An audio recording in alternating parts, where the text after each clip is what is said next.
kung bakit karapat-dapat na tulungan ang isang katulad ni Tatay Blas na dapat talagang pabahayan ay sa dahilang ito ang kanyang tirahan. At ipapakita ko sa inyo at ipapakilala ko din si Tatay Blas at ang kanyang kalagayan sa buhay. Hello, kumusta Tatay Blas? Nagkita din tayo. Hindi ko lang alam kung kilala niya ba ako. Tanungin natin. Sino ako? Si Diday. Sabi niya, kay basta Hero. Hiratag nun din kasi tayo. Kaya lang, syempre, nung nagkapamilya, nalipat na sa Tacloban. Pero gumawa naman tayo ng paraan para makakadit talaga sa ribbon cutting sa Nemo House. Diba?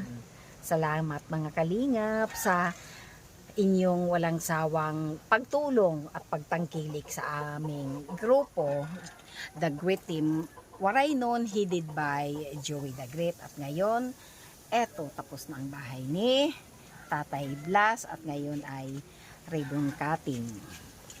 Ano ang masasabi mo? Maraming salamat talaga sa mga tumutulong, lalo na sa mga sponsor. Talagang hindi ko ma-expect talaga na ganito ang mangyayari sa buhay ko.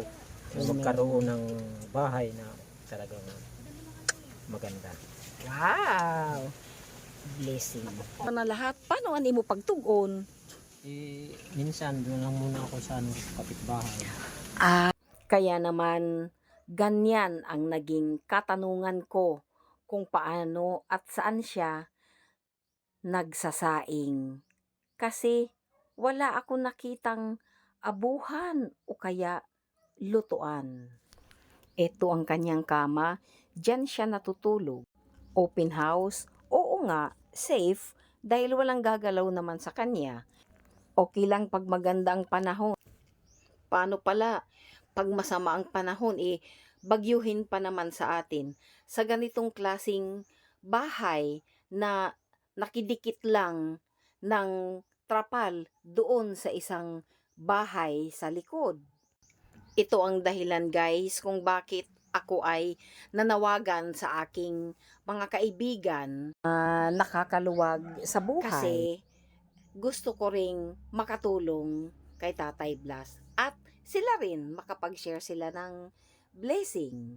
Siya nga pala guys, bago ka makarating sa bahay ni Tatay Blas o siya makarating sa bahay niya, kung may pinuntahan siya, may pupuntahan siya, ay ito ang kanyang dadaanan. Grabe ang kitid ng daan, mahaba, malayo sa kalsada, lalo pa sa klase ng kanyang paglalakad. Ulakan nga ba ang tawag dyan? Hi guys! Welcome to my YouTube channel, and for today's vlog ay bibigyang daan ko ang aking taos-pusong pasasalamat sa aking sponsor para kay Tatay Blas. Maraming salamat, Billet Store of Hiratag, sa pag-sponsor ng 2 cases of Royal para sa house blessing ni Tatay Blas.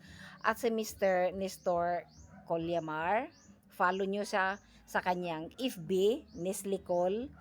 Siya po ay nagpaabot ng pagmamahal kay Tatay Blas na cash na 500 pesos. Maraming salamat. God bless po. Kunting pasilip sa kanyang bahay. Abangan next episode. Ribbon cutting na. Thanks for watching. God bless. Kuan ini nga sa ini nga kuan din pagpa-subdivide ko sin Biyaya Manoy Edith Ortilano na ikaw pala ang may-ari ng lupa na tinayuan ng bahay ni Tatay Blas. Dahil sa iyong kabaitan, hindi na nahirapan ang Great Team at si Tatay Blas na magpaalam sa iyo. Maraming salamat. God bless you.